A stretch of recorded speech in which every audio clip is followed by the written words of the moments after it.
जय हिंद दोस्तों, एक बार फिर से आप सभी का स्वागत है हमारे अंक क्लासेस चैनल पर।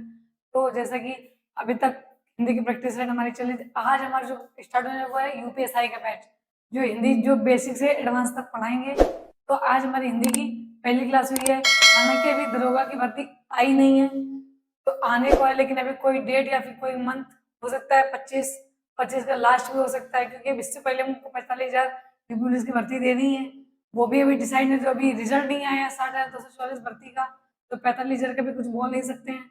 उसके बाद ही दरोगा भर्ती आएगी। तो आज हमारा जो पहला टॉपिक आता है वो तो हिंदी वर्णमाला का। तो आज हम बात करते हैं वर्णमाला की। जो तो वर्णमाला की बात करते हैं, तो जो पहला पॉइंट हमारा था, अगर हिंदी वर्णमाला स्टार्ट करते तो हिंदी वर्णमाला में बात करें वर्णमाला की, तो क्वेश्चन अगर हमारा आया कि वर्णमाला वर्णमाला किसे कहते हैं, पहला पॉइंट आता है हमारा कि वर्णमाला किसे कहते हैं। तो बात कर लिखते हुए समझाते चलेंगे। तो पहला पॉइंट हमारा आता है कि वर्णमाला किसे कहते हैं। तो वर्णों के वर्णों के वर्णों के व्यवस्थित क्रम को वर्णों के व्यवस्थित क्रम को वर्णमाला कहते हैं। वर्णमाला कहते हैं। तो पहला पॉइंट जो था हमारा कि वर्णमाला किसे कहते हैं, तो वर्णों के व्यवस्थित क्रम को वर्णमाला कहा जाता है। अब बात करते हैं वर्णमाला। तो वर्णमाला कितने शब्दों से मिलकर बना है। अगला पॉइंट जो हमारा आता है कि वर्णमाला कितने शब्दों से मिलकर बना है। तो वर्णमाला कितने, तो वर्णमाला 2 शब्दों से मिलकर बना है। कौन कौन से होते हैं, तो स्वर प्लस व्यंजन। तो अगला पॉइंट जो हमारा आता है कि वर्णमाला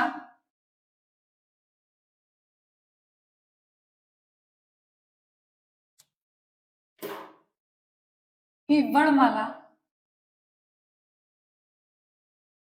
वर्णमाला दो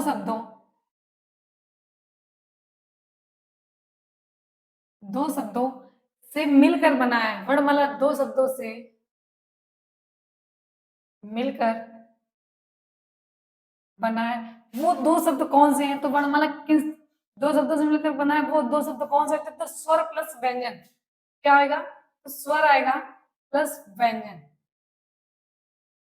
स्वर प्लस व्यंजन। तो यहाँ हमारे 2 पॉइंट क्लियर हो गए कि वर्णमाला किसे कहते हैं। अगर पहला पॉइंट में वर्णमाला किसे कहते हैं, तो वर्णमाला वर्णों के व्यवस्थित क्रम को वर्णमाला कहा जाता है।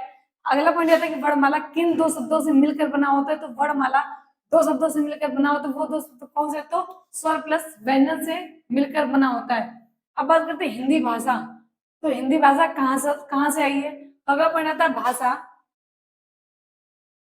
तो भाषा तो भाषा शब्द का निर्माण कहाँ से हुआ है, तो भाषा शब्द का निर्माण भाष धातु से हुआ है। कहां से हुआ, तो भाष धातु से हुआ है। जिसका अर्थ क्या होता है, जिसका अर्थ होता है बोलना। जिसका अर्थ होता है बोलना। तो हिंदी भाषा शब्द कहां से है, तो भाषा शब्द भाष धातु से मिलकर बना हुआ है, जिसका अर्थ क्या होता है बोलना। जैसे कि अब बात करें, ये पुराने समय में प्राचीन काल में यदि कोई व्यक्ति, प्राणी या फिर आदि मान लोग जो बोलते थे, जो शब्द बोलते थे, जैसे कि उसको संकेत में बताते, जैसे आ, तो आ को आ का एक संकेत हो गया। बा बोला उन्होंने, बा का संकेत हो गया। माँ, तो माँ भी माँ का एक संकेत होता, जो वर्ड बोलते थे उसका एक संकेत देते थे। तो जैसे जिस जो वर्ड बोलते हैं, वर्ड बोलने की दूसरे क्या कहते हैं, ध्वनि। तो अब बात करते हैं, तो क्या है ध्वनि। ध्वनि किसमें, तो प्रतीक यानी संकेत। संकेत। तो कितने पॉइंट क्लियर हो गए। वर्णमाला, तो वर्णों के व्यवस्थित क्रम को वर्णमाला कहा जाता है। वर्णमाला किन 2 शब्दों से मिलकर बना है, तो वर्णमाला 2 शब्दों से मिलकर बना है। कौन कौन से हो गए, स्वर हो गए प्लस व्यंजन हो गया। अब बात करते हैं हिंदी भाषा। तो हिंदी भाषा कहाँ से है, तो भाषा का शब्द भाष धातु से बना हुआ है, जिसका अर्थ क्या आता है बोलना। बोलना। तो अभी बताया कि जैसे प्राचीन काल में पुराने लोग, कोई व्यक्ति किसी प्राणी को जब किसी बोलते थे, जैसे कोई वर्ण बोला उन्होंने आ, तो आ का एक संकेत दिया उन्होंने। बा बोला, तो बा का उन्होंने एक संकेत दिया। तो प्रतीक यानी प्रतीक या फिर संकेत देते थे वो, प्रतीक या संकेत देते थे। अब स्टार्ट करते हैं हम लोग वर्ण से। वर्ण किसे कहते हैं? तो अगला जो पॉइंट आता है हमारा, अगला स्टार्ट करते हैं वर्ण से। अगला पॉइंट आता है हमारा वर्ण। अब बात करते हैं वर्ण की। तो वर्ण की बात करते हैं तो वर्ण का क्या होता है? वर्ण का पहला पॉइंट हमारा था, वर्ण का दूसरा नाम क्या होता है? वर्ण का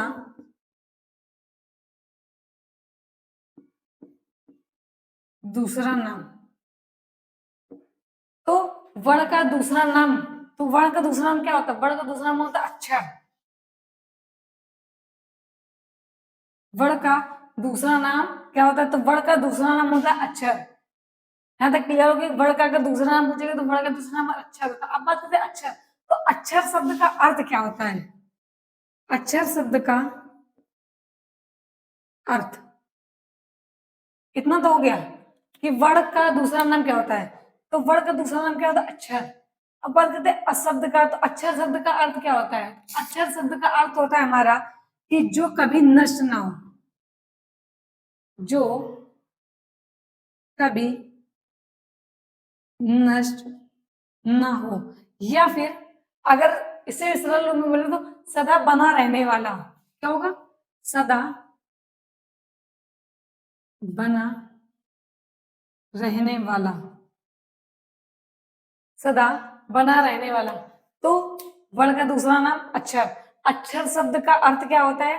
तो अक्षर शब्द का होता है जो कभी नष्ट ना हो या फिर सदा बना रहने वाला। अब बात करते हैं वर्ण की। वर्ण की डिफिनेशन क्या होती है? वर्ण की डिफिनेशन क्या होती है? तो वर्ण किसे कहते हैं? वर्ण किसे कहते हैं? तो वर्ण किसे कहा जाता है? तो वर्ण जिसके खंड अर्थात टुकड़े न किए जा सके वह नाम वर्ण कहलाता है। तो अब बात करते हैं वर्ण की। अगला जो पॉइंट होता है वर्ण की। तो अगर डेफिनेशन लिखे तो हिंदी भाषा,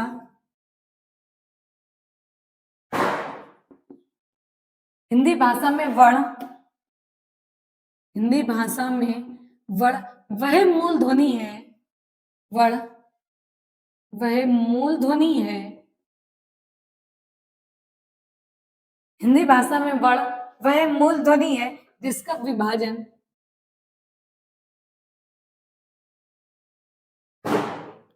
जिसका विभाजन जिसका विभाजन नहीं किया जा सकता है, नहीं किया जा सकता है।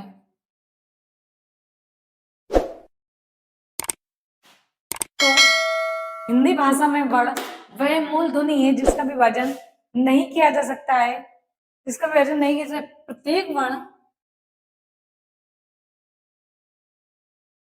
प्रत्येक वर्ण की ध्वनि, प्रत्येक वर्ण की ध्वनि एक विशेष आकार रखती है। ध्वनि एक विशेष आकार रखती है। तो विशेष वर्ण की ध्वनि एक विशेष आकार रखती है जिसे वर्ण कहते हैं,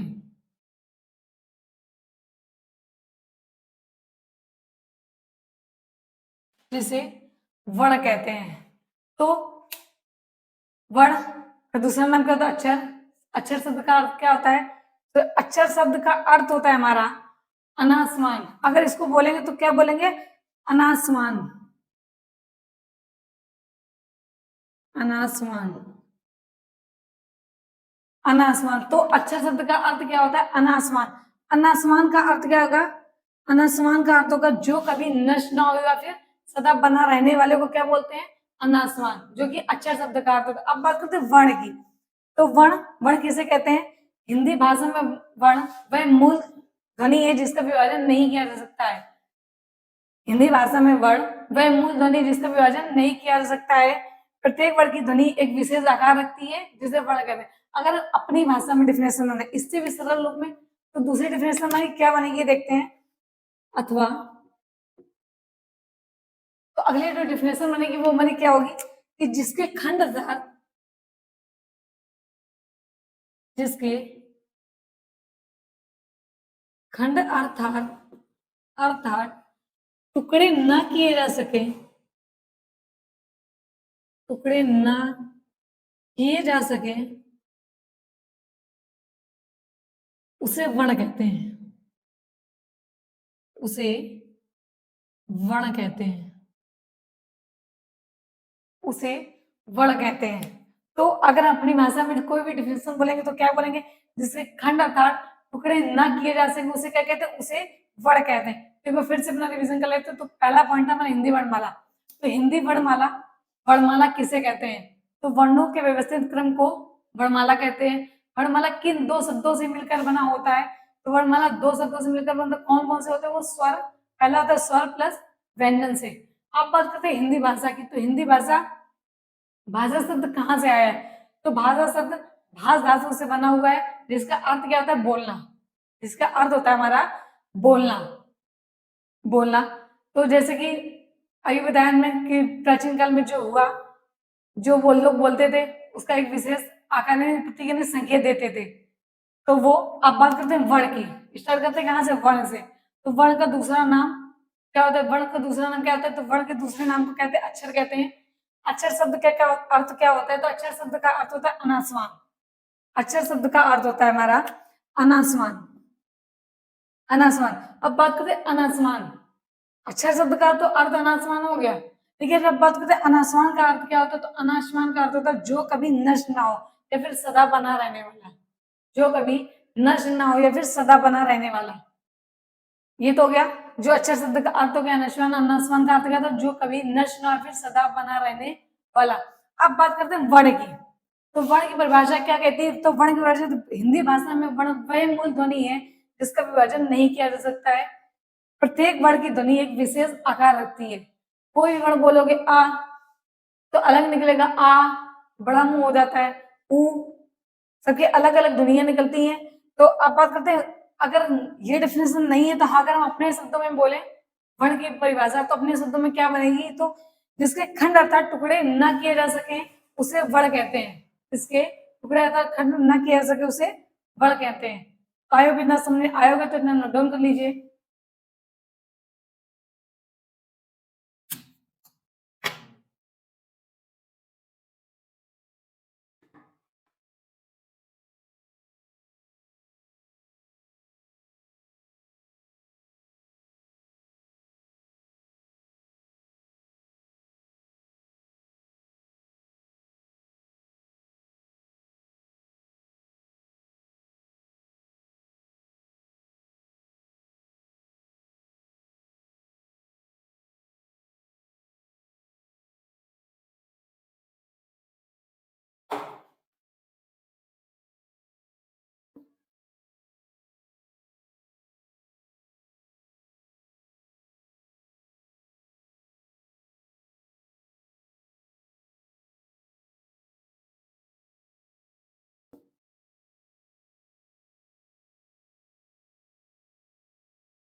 तो अगला जो पॉइंट आता है वो आता है हमारा ध्वनि।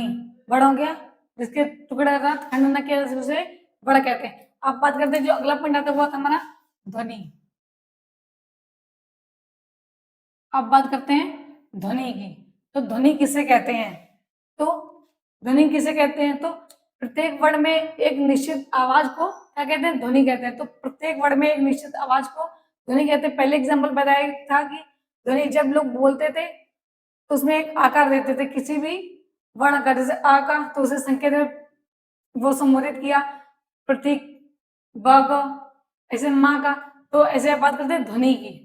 तो ध्वनि का क्या होता है, तो प्रत्येक वर्ण को, प्रत्येक वर्ण में, प्रत्येक वर्ण में एक निश्चित आवाज को, एक निश्चित आवाज को, आवाज को ध्वनि कहते हैं। ध्वनि कहते हैं। तो ध्वनि किसे कहते हैं, तो प्रत्येक वर्ण में एक निश्चित आवाज को क्या कहा जाता है, ध्वनि कहा जाता है। तो प्रत्येक वर्ण में एक निश्चित आवाज को ध्वनि कहा जाता है। अगला पॉइंट हमारा आता है कि उच्चारण की दृष्टि से, उच्चारण की दृष्टि से उच्चारण की दृष्टि से भाषा की सबसे उच्चारण की दृष्टि से भाषा की सबसे लघुत्तम इकाई लघुत्तम इकाई। तो अब क्वेश्चन बनेगा कि उच्चारण में भाषा की दृष्टि से सबसे लघुत्तम इकाई कौन होती है? तो सबसे लघुत्तम इकाई क्या बोलेंगे? ध्वनि होती है। तो उच्चारण की दृष्टि से भाषा की सबसे लघुत्तम इकाई ध्वनि। ध्वनि किसे कहते हैं? तो प्रत्येक वर्ण में एक निश्चित आवाज को क्या कहा जाता है? ध्वनि कहा जाता है। अगला पॉइंट आता है कि सार्थक ध्वनियों के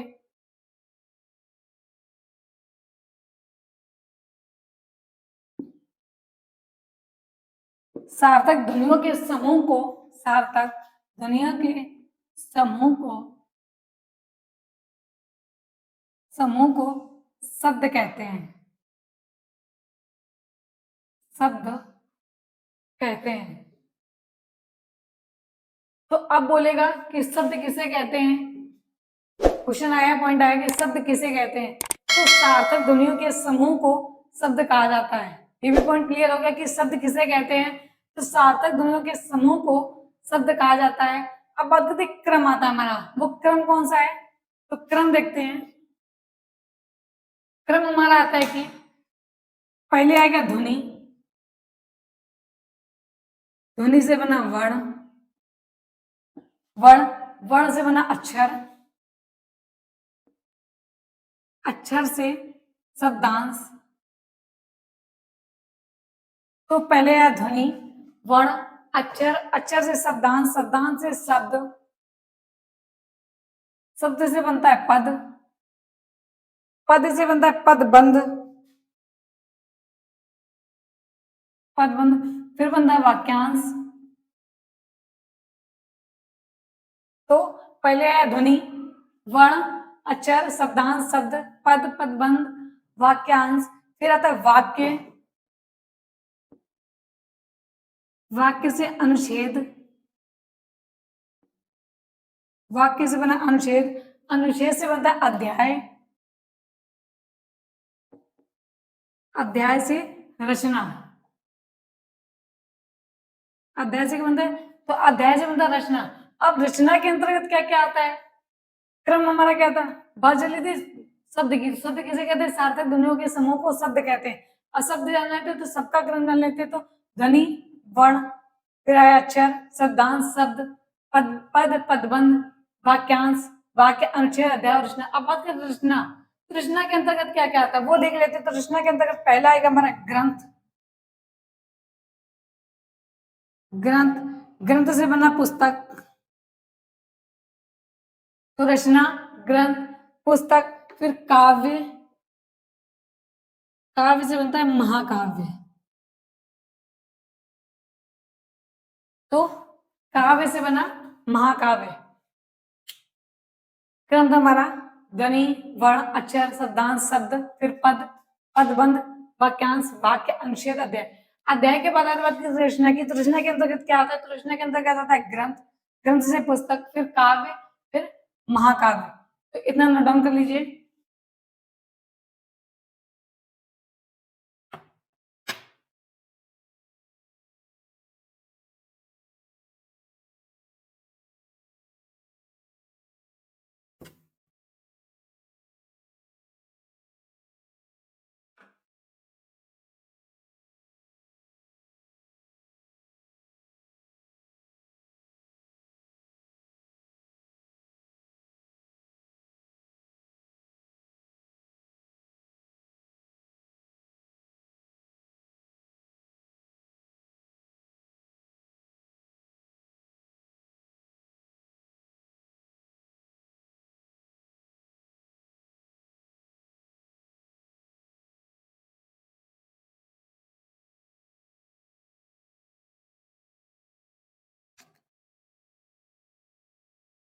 तो अब बात करते हैं हम लोग वर्ण के भेद की। अब आता है हमारा टॉपिक वर्ण के भेद। तो वर्ण के भेद, वर्ण के भेद। तो वर्ण के भेद मूल तो दो होते हैं, टोटल तीन। मूल रूप से वर्ण के भेद दो होते हैं, टोटल तीन। कौन कौन सा? स्वर और व्यंजन। हम तीसरा जो जोड़ते हैं वो होता है अयोगवाह। तीसरा कौन सा होता है? तीसरा हमारा होता है अयोगवाह। तो वर्ण के भेद, वर्ण के भेद को हम तीन भागों में बटा। पहला कौन सा आता है? पहला आता है हमारा स्वर वर्ण, स्वर वर्ण। फिर बात करते हैं दूसरा आता है हमारा व्यंजन, व्यंजन। फिर आता है अयोगवाह, अयोगवाह, अयोगवाह। तो वर्ण के भेद, मूल रूप से वर्ण के भेद दो होते हैं, टोटल तीन। तो कौन कौन से? स्वर वर्ण, व्यंजन वर्ण और अयोगवाह। अयोगवाह। बात करते हैं स्वर वर्ण की। तो स्वर वर्ण को कितने? तो स्वर वर्ण के तीन भाग होते हैं। स्वर वर्ण को हमने कितने में? तो पहला आता है हर्ष स्वर। पहला कौन सा आएगा? पहला आएगा हर्ष स्वर। फिर बात करते हैं दीर्घ स्वर की, दीर्घ स्वर। और तीसरा जो आता है वो आता है प्लुप्त स्वर। कौन सा आता है? तो प्लुप्त स्वर, प्लुप्त,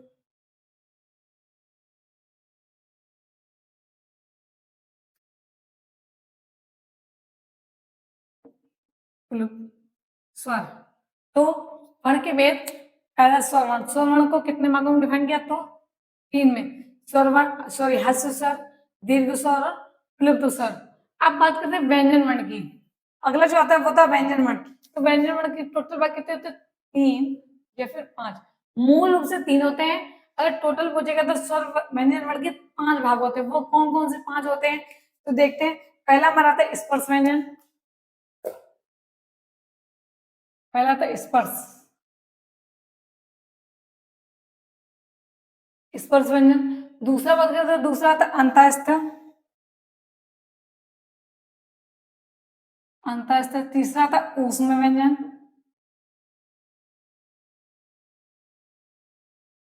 ऊष्म व्यंजन।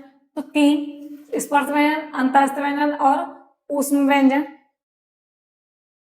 अगला जो आता है वो हम किसमें? पांच में। तो संक्षिप्त या, अगला जो आता है वो था, सॉरी, संयुक्त या, संयुक्त व्यंजन, संयुक्त व्यंजन। अब पांचवा जो बनता है वो हमारा था उच्छिष्ट या ताड़न जाते हैं, उच्छिष्ट या ताड़नजात व्यंजन, ताड़नजात व्यंजन। तो व्यंजन वर्ण मूल से तीनों से टोटल पांच होते हैं। कौन से? स्पर्श व्यंजन, अंतःस्थ व्यंजन, ऊष्म व्यंजन, संयुक्त व्यंजन और उच्छिष्ट या ताड़नजात। अब बात करते हैं अयोगवाह की। तो अयोगवाह दो होते हैं, अयोगवाह दो होते हैं। कौन कौन से दो होते हैं? अंग और आहा। अयोगवाह दो कौन से होते हैं? तो अंग और आहा होते हैं। बात करते हैं स्वर वर्ण। तो स्वर वर्ण, तो स्वर वर्ण की बात करते हैं तो कितने थे? तीन। पहला था हमारा क्या? हर्ष स्वर। हर्ष स्वर को और क्या बोला जाता है? तो हर्ष स्वर को बोला जाता है एक मात्रिक स्वर। क्या बोलते हैं हर्ष स्वर को? तो हर्ष स्वर को बोलते हैं एक मात्रिक स्वर, एक मात्रिक स्वर। तो हर्ष स्वर को और क्या बोला जाता है? एक मात्रिक स्वर। बात करें दीर्घ स्वर की, तो दीर्घ स्वर को बोला जाता है द्विमात्रिक स्वर, द्विमात्रिक स्वर। तीसरा था हमारा प्लुप्त स्वर। तो प्लुप्त स्वर को बोलते हैं त्रिमात्रिक स्वर, त्रि, त्रिमात्रिक स्वर। अब बात करें हर्ष स्वर, तो एक मात्रिक स्वर, दीर्घ स्वर द्विमात्रिक और प्लुप्त स्वर तो त्रिमात्रिक। इसको अन्य और भी इसके और नाम क्या होते हैं? तो पहला बात करते हैं हर्ष स्वर की। तो हर्ष स्वर को और क्या बोला जाता है? तो हर्ष स्वर को बोलते हैं मूल स्वर। क्या बोलते हैं? तो हर्ष स्वर को बोला जाता है मूल स्वर। अब बात करते हैं दीर्घ स्वर की। तो दीर्घ स्वर को बोला जाता है संधि स्वर। क्या बोलते हैं? तो संधि स्वर। तो हर्ष स्वर को मूल स्वर, दीर्घ स्वर को संधि स्वर या द्विमात्रिक स्वर। अब बात करते हैं प्लुप्त स्वर को। तो प्लुप्त स्वर को बोला जाता है पवित्र स्वर। तो प्लुप्त स्वर को क्या बोला जाता है? पवित्र स्वर। तो बात करते हैं वर्ण के भेद की। चला था हमारा वर्ण का भेद। तो वर्ण के भेद को 3 भागों में डिफाइन किया। पहला था स्वर वर्ण, व्यंजन वर्ण, अयोग वर्ण। स्वर वर्ण की बात करते हैं तो स्वर वर्ण को 3 भागों में डिवाइड किया। पहला ह्रस्व स्वर, दीर्घ स्वर और प्लुप्त स्वर। ह्रस्व स्वर, दीर्घ स्वर और प्लुप्त स्वर। बात करते हैं व्यंजन वर्ण की। तो व्यंजन वर्ण में मूल रूप से कितने होते हैं? तो व्यंजन वर्ण मूल रूप से 3 होते हैं और टोटल कितने होते हैं? तो टोटल 5 होते हैं। वो कौन कौन से होते हैं? पहला स्पर्श व्यंजन, अंतःस्थ व्यंजन, ऊष्म व्यंजन, संयुक्त व्यंजन और उच्छिष्ट या ताड़न जाति। अगला जो आता है अगला आता है अयोगवा। अयोगवा कौन कौन से होते हैं? 2 होते हैं, अंग और आहा। ये 5 होती है हमारे टोटल होते हैं। ये संख्या हमारी टोटल में होती है। फिर उसके बाद ह्रस्व स्वर को और किस नाम से जाना जाता है? तो एक मात्रिक स्वर बोला जाता है, मूल स्वर भी बोला जाता है। इसी तरह दीर्घ स्वर को द्विमात्रिक स्वर और संधि स्वर, तीसरा था प्लुप्त स्वर, तो त्रिमात्रिक स्वर और पवित्र स्वर। तो अब बात करते हैं पहला जो हमारा था स्वर वर्ण। स्वर वर्ण किससे कहते हैं? अगला जो पॉइंट आता है वो था हमारा स्वर वर्ण।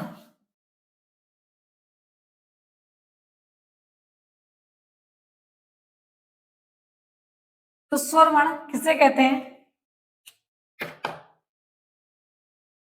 बात करते हैं स्वर वर्ण। तो स्वर वर्ण किसे कहते हैं? तो स्वर वर्ण किसे कहा जाता है? तो स्वर वर्ण किसे कहते हैं? वे वर्ण जिनके उच्चारण में किसी दूसरे व्यंजन की मतलब किसी दूसरे को तो स्वर वर्ण की बात करें तो वे वर्ण जिनके उच्चारण के लिए किसी दूसरे वर्ण की सहायता नहीं ली जाती, इन्हें स्वतंत्र वर्ण भी बोला जाता है। क्या बोलते थे? तो स्वतंत्र वर्ण भी बोला जाता है। तो इसकी डिफिनेशन क्या बनेगी? तो देखते हैं कि वे वर्ण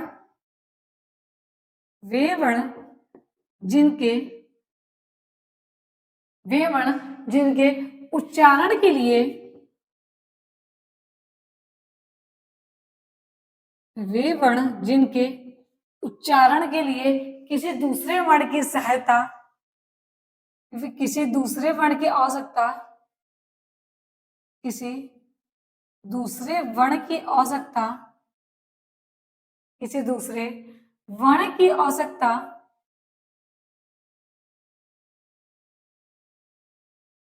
तो वे वर्ण जिनके उच्चारण के लिए किसी दूसरे वर्ण की आवश्यकता नहीं होती है,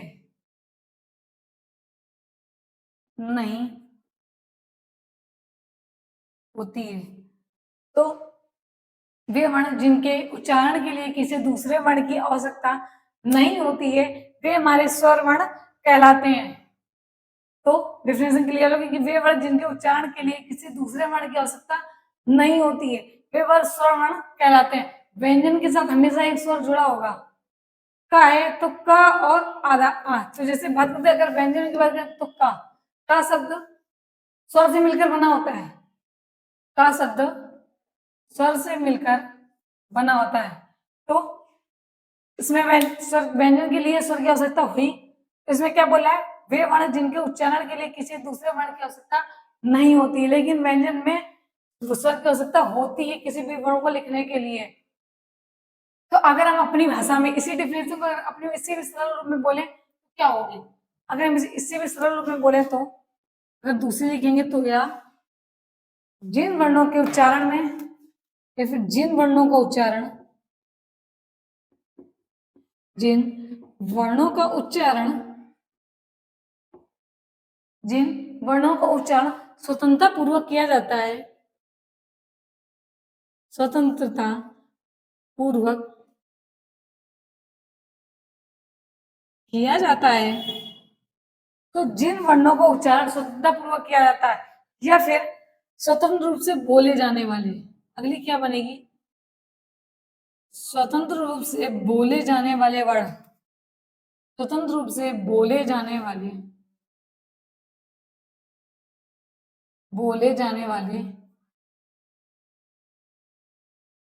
जाने वाले वर्ण। तो स्वर्ण वे वर्ण जिनके उच्चारण के लिए किसी दूसरे वर्ण की आवश्यकता नहीं होती है वे स्वर्ण कहलाता है। अगर अपनी भाषा में बोलेंगे तो क्या आएगा? जिन वर्णों को उच्चारण स्वतंत्रता पूर्वक किया जाए या स्वतंत्र रूप से बोले जाने वाले वर्ण क्या कहलाते हैं? स्वर वर्ण कहलाते हैं। अब बात करते हैं स्वर वर्ण की हिंदी संख्या कितनी होती है। अगला जो हमारा पॉइंट बनता है वो आता है कि स्वर वर्ण की हिंदी संख्या। तो स्वर वर्ण की हिंदी संख्या कितनी होती है? तो स्वर वर्ण की हिंदी संख्या 11 होती है। स्वर वर्ण की हिंदी संख्या 11 होती है। वो 11 कौन कौन से वर्ण होते हैं? तो देखते हैं। पहला आता है आ, ई, ई, उ, ऋषि, ए, नट और ओ और औ। औ, ओ और लास्ट में आता है औ। ओ और औ। तो स्वर वर्ण की हिंदी संख्या कितनी होती है? तो स्वर वर्ण की हिंदी संख्या 11 होती है। आ, ई, उ, ऋषि, ए, ओ और औ होती है। अब बात करते हैं इसी में स्वर वर्ण की संस्कृत संख्या कितनी होती है। अगर क्वेश्चन आ गया स्वर वर्ण की संस्कृत संख्या कितनी होती है, तो अगला जो पॉइंट आता है वो आता है स्वर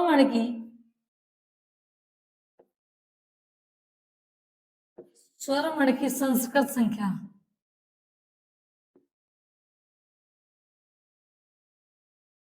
तो स्वर वर्ण की संस्कृत संख्या कितनी होती है? तो स्वर वर्ण की संस्कृत संख्या 2 होती है, सॉरी 13 है टोटल। वैसे 2 बढ़ जाएंगे, हिंदी में 11 होते हैं, 2 संस्कृत के बढ़ जाते हैं। वो कौन कौन से होते हैं? तो 11 प्लस 2 जाते हैं, 11 वो हिंदी के हो जाते हैं, 2 हमारे संस्कृत के बढ़ जाते हैं। वो कौन कौन से बढ़ते हैं? तो 2 कौन कौन से? पहला था ऋषि और ल। ये 2 संस्कृत में 2 ये पॉइंट हमारे बढ़ जाते हैं, ऋषि और ल, जिनसे अगर बने शब्द कौन कौन से होते हैं? तो इससे अगर बने बात करते हैं तो एक आता है पितृ, दूसरा आता है तृण, दूसरा आता हमारा तृण। तो स्वर वर्ण वे वर्ण जिनके उच्चारण के लिए किसी दूसरे वर्ण की आवश्यकता नहीं होती है, जिन्हें स्वतंत्रता पूर्वक बोला जा सकता है या स्वतंत्र रूप से बोले जाने वर्ण को स्वर वर्ण कहा जाता है। किसी भी रूप में आप बोलो। तीन की इतनी डिफरेंस में जो आपको समझ में आया, वे वर्ण जिनके उच्चारण के लिए किसी दूसरे वर्ण की आवश्यकता नहीं होती। अगर इतना नहीं याद करना तो जिन वर्णों को उच्चारण स्वतंत्रता पूर्वक किया जा सकता है, ये भी नहीं आता तो स्वतंत्र रूप से बोले जाने वर्ण को स्वर वर्ण कहा जाता है। अगला पॉइंट आता है स्वर वर्ण की हिंदी संख्या। तो स्वर वर्ण की हिंदी संख्या 11 होती है। कौन कौन सी? आ, ई, उ, ऋषि, ए और ओ होती है। बात करते हैं संस्कृत की। तो स्वर वर्ण की संस्कृत संख्या कितनी होती है? तो 13 होती है। 11 को हिंदी के हो गए, 2 संस्कृत के कौन से पढ़ते हैं? तो ऋषि और र, जिनसे बने शब्द होते पितरो, ऋण। तो इतना नोट डाउन कर लीजिए।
तो ये हो गया हमारा स्वर वर्ण। अब बात करते हैं स्वर वर्ण के भेद।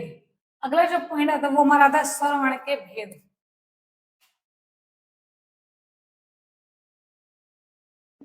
स्वर वर्ण के भेद। तो स्वर वर्ण के अभी भेद है, स्वर वर्ण के भेद। तो स्वर वर्ण के कितने भेद होते हैं? जस्ट भी बताया था वर्ण के भेद में, जब बताया था कि वर्ण के भेद 2 या मूल रूप से 2, ये टोटल 3 होते हैं। तो 2 कौन कौन से होते हैं? स्वर और व्यंजन। इनको डिफरेंट किया स्वर और व्यंजन। तीसरा कौन सा? तीसरा होता है अयोगा। स्वर वर्ण कितने स्वरवर्ण के कितने भेद होते हैं? तो स्वरवर्ण के 3 भेद होते हैं। कौन कौन से 3 होते हैं? ह्रस्व स्वर, दीर्घ स्वर और प्लुप्त स्वर। जिन्हें मूल स्वर बोला जाता है, दीर्घ स्वर को संधि स्वर बोला जाता है और प्लुप्त स्वर को अवित्र स्वर भी बोला जाता है। तो आप बात करते हैं स्वर के भेद की, तो स्वर के भेद कितने होते हैं? 3 होते हैं। पहले बात करते हैं जो पॉइंट, मतलब वो अगर पूछेगा क्वेश्चन में मात्रा उच्चारण, या पॉइंट बनेगा मात्रा उच्चारण, या फिर समय के आधार पर, या फिर समय के आधार पर, समय के आधार पर स्वरवर्ण के भेद, स्वरवर्ण के भेद। तो कंफ्यूज ना होना, मात्रा डायरेक्ट पूछेगा स्वरवर्ण के भेद तो 3 ही होते हैं। अब जब अगर पूछ दिया घुमा के, उसने क्वेश्चन रख दिया एग्जामिनर ने कि मात्रा उच्चारण या समय के आधार पर स्वरवर्ण के कितने भेद होते हैं, तो कंफ्यूजन की कोई बात नहीं है कि जिससे मात्रा उच्चारण और समय के आधार पर स्वरवर्ण के 3 ही भेद होते हैं। स्वर, ह्रस्व स्वर, दीर्घ स्वर और प्लुप्त स्वर। बात करते हैं ह्रस्व स्वर की। जो पहला हमारा आता है वो आता है ह्रस्व स्वर।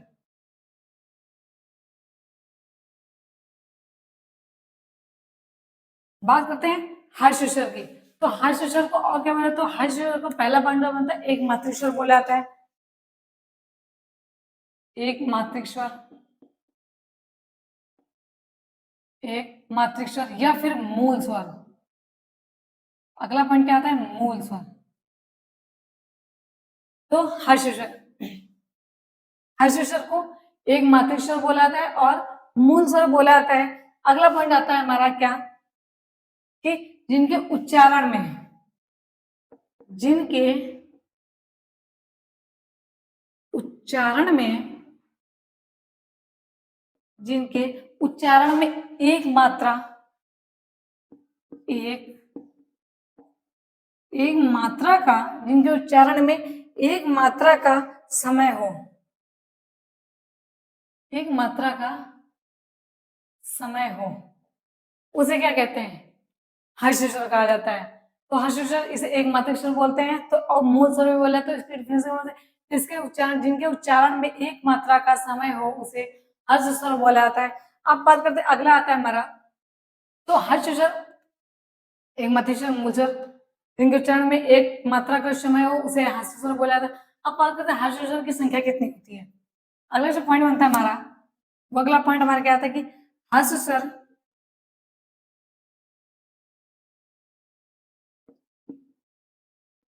ह्रस्व स्वर की संख्या।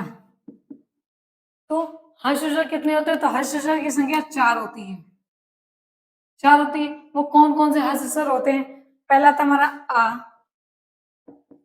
ई, उ और ऋषि। तो ह्रस्व स्वर की संख्या कितनी होती है? तो ह्रस्व स्वर की संख्या 4 होती है। कौन कौन से होते हैं? आ, ई, उ और ऋषि होते हैं। अब बात करते हैं अगला जो होता है वो होता है दीर्घ स्वर, दीर्घ स्वर।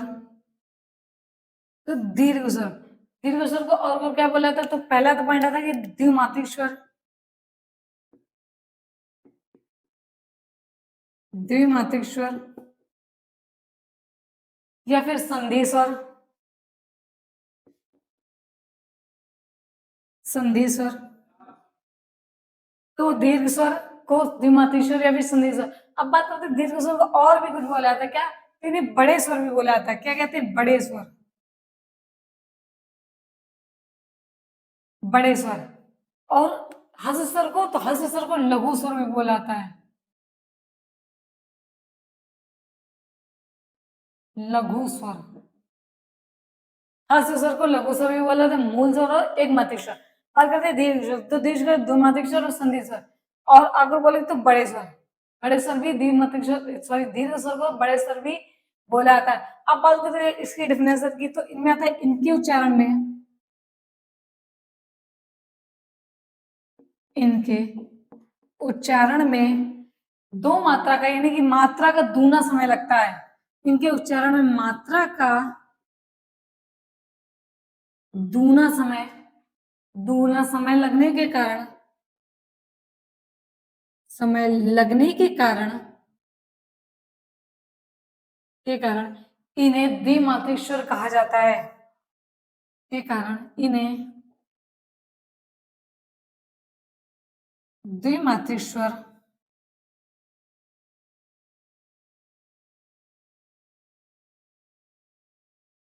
कहा जाता है। तो दीर्घ स्वर, इनके उच्चारण में मात्रा का दूना समय लगने के कारण इन्हें द्विमात्रिक स्वर कहा जाता है। तो द्विमात्रिक स्वर की कुल संख्या कितनी होती है? द्विमात्रिक स्वर की कुल संख्या कितनी होती है? तो द्विमात्रिक स्वर की कुल संख्या 7 होती है। कितनी होती है? तो द्विमात्रिक स्वर की यानी कि दीर्घ स्वर की कुल संख्या कितनी होती है? तो 7 होती है। कौन कौन सी आती है? तो पहली आती है आ, ई, उ, ए, ऐ, ओ और औ।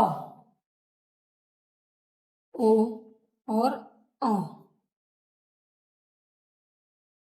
तो द्विमात्रिक स्वर की कुल संख्या कौन सी 7 होती है? आ, ई, उ, ए, ऐ और ओ और औ होती है। तो द्विमात्रिक स्वर समझ में आ गया। जिनके जिनके उच्चारण के लिए मात्रा का दूना समय लगता है उन्हें द्विमात्रिक स्वर कहा जाता है। कौन कौन से होते हैं? आ, ई, उ, ए, ऐ, ओ और औ। अब बात करते हैं प्लुप्त स्वर की। अगला जो आता है हमारा पॉइंट वो आता है प्लुप्त स्वर।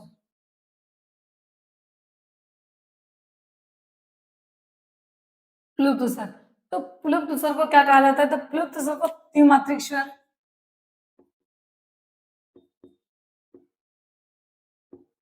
त्रिमात्रिक स्वर, प्लुप्त स्वर को त्रिमात्रिक स्वर, पवित्र स्वर, त्रिमात्रिक स्वर, पवित्र स्वर कहा जाता है। अब बात करते हैं तो इनके उच्चारण में, अगला पॉइंट क्या बनेगा? इनके उच्चारण में, इनके उच्चारण में मात्रा का तिगुना समय लगता है। मात्रा का तिगुना समय लगता है।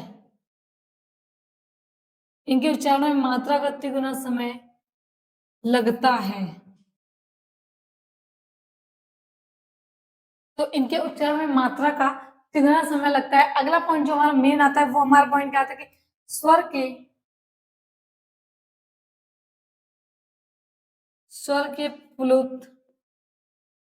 के प्लुप्त को दर्शाने के लिए को स्वर के प्लुप्त को दर्शाने के लिए उनके साथ तीन का चिन्ह, उनके साथ तीन का चिन्ह, उनके साथ तीन का चिन्ह लगाया जाता है।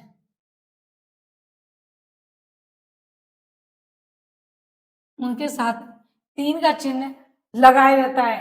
तो प्लुप्त स्वर, इन्हें त्रिमात्रिक स्वर या पवित्र स्वर भी कहा जाता है। इनके उच्चारण में मात्रा का तिगुना समय लगता है, इसलिए इन्हें त्रिमात्रिक स्वर कहते हैं। कौन कौन से? अब मेन मतलब प्लुप्त स्वर के को दर्शाने के लिए किसका? तो उनके साथ तीन का चिन्ह लगाया जाता है। किसका? तो तीन का चिन्ह लगाया जाता है। जैसे एग्जाम्पल में देखेंगे, अगर एग्जाम्पल की बात करें, लेते ओम, तो बीच में तीन का चिन्ह दर्शाया गया है। तो स्वर, सॉरी, प्लुप्त स्वर को दर्शाने के लिए किसका? तो तीन का चिन्ह लगाया जाता है। कौन? जैसे एग्जाम्पल में ओम हो गया हमारा, तो इतना नोट डाउन कर लीजिए।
ये हो गए हमारे स्वर वर्ण के भेद, 3 थे, हर्षिता, दीर्घ स्वर, प्लुत स्वर, जो कि तीनों डिटेल में हो गए। अब बात करते हैं संयुक्त स्वर या सांद्र स्वर की।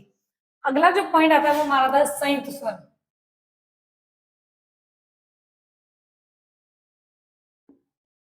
संयुक्त स्वर या संधि स्वर।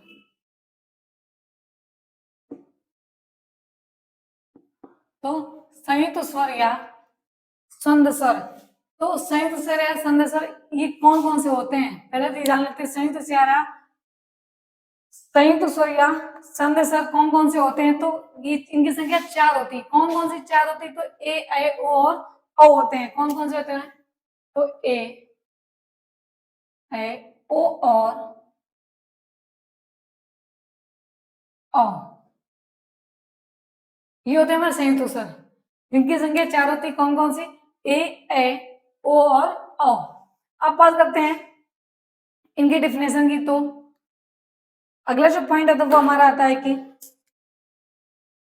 अ को संयुक्त स्वर या सांद्र स्वर कहते हैं, को संयुक्त स्वर या फिर संध स्वर कहते हैं।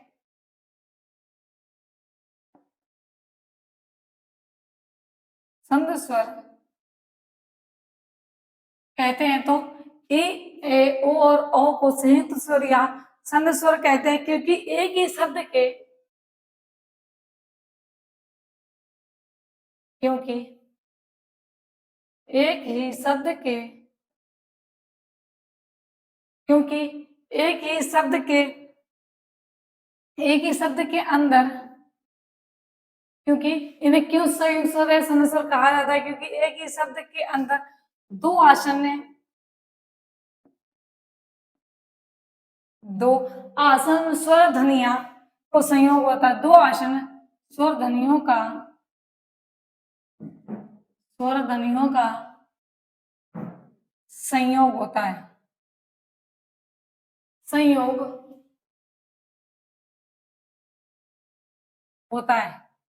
तो संयुक्त स्वर या संध स्वर, ए, ओ और ओ को संयुक्त स्वर या संध स्वर कहते हैं। क्यों कहते हैं इन्हें, तो एक ही शब्द के अंदर दो आसन्न स्वर ध्वनियों का संयोग होता है, इसलिए इन्हें संयुक्त स्वर या संध स्वर कहा जाता है। अब अगला जो पॉइंट बनता है वो आता है, अब ऐसे दो शब्द, ऐसे शब्द जो दो या दो से अधिक, ऐसे शब्द जो दो या दो से अधिक, दो या दो से अधिक अधिक स्वर से मिलकर बने होते हैं। दो या दो से अधिक स्वर से मिलकर, स्वर से मिलकर बने होते हैं, बने होते हैं, तो उन्हें संयुक्त या संध स्वर कहा जाता है। अगर ये डेफिनेशन आपको नहीं समझ में आ रही तो अभी देखिए, संयुक्त स्वर या संध स्वर ऐसे शब्द जो दो या दो से अधिक स्वरों से मिलकर बने होते हैं, उन्हें संयुक्त स्वर या संध स्वर कहा जाता है। अगर एक ऊपरी पढ़ेंगे तो ए, ऐ, ओ और औ को संयुक्त स्वर कहा जाता है। क्यों कहा जाता है इन्हें, तो क्योंकि एक ही शब्द के अंदर दो आसन्न ध्वनि स्वर ध्वनियों का संयोग होता है, यही स्वर ध्वनियां मिली होती हैं, तो उन्हें उन्हें उनसे संयुक्त स्वर या संध स्वर बनते हैं। तो अगला जो पॉइंट आता है, अगर इनको डिफाइन करें तो पहला आता है हमारा, अगर एग्जाम्पल तो आ प्लस ई, तो आ प्लस ई मिलाकर क्या बनेगा, तो बनेगा ए, आ प्लस ई मिलाकर ए बनेगा। दूसरा बात करते हैं, ए प्लस ई से क्या बनता है, तो ए, फिर अगर आ या फिर ए तो क्या बनेगा, ए बनेगा। अगली बात करते हैं आ प्लस ऊ की, तो ऊ बनता है, सॉरी ओ बनता है। आ प्लस ऊ से अगर बनाएंगे तो ओ। अगला बनाता है आ प्लस ओ से क्या बनेगा, तो आ प्लस ओ से बनेगा औ, आ प्लस ओ से क्या बनेगा, औ। तो संयुक्त सांद्र स्वर ऐसे शब्द जो दो या दो से अधिक अधिक स्वर से मिलकर बने होते हैं, उन्हें संयुक्त स्वर कहते हैं। या फिर बात करते हैं क्योंकि एक ही शब्द के अंदर दो आसन्न ध्वनियां, आसन्न स्वर ध्वनियां का संयोग होता है, इसलिए उन्हें संयुक्त स्वर कहते हैं। कौन कौन से होते हैं? ए ओ और औ, इनसे मिलकर बने होते हैं। अगर ए को पढ़ेंगे तो आ प्लस ई से, दूसरा था ए प्लस ई, आ प्लस ऊ से ओ, और आ प्लस ओ से ओ। तो कहेंगे तो आज की आपकी क्लास यहीं तक होती है। नेक्स्ट वीडियो में आपको पढ़ाएंगे, अभी स्वर खत्म नहीं है तो हिंदी स्वरों का वर्गीकरण, जो हिंदी स्वर का वर्गीकरण है उसके बारे में। तो आज के लिए इतना ही। थैंक यू दोस्तों।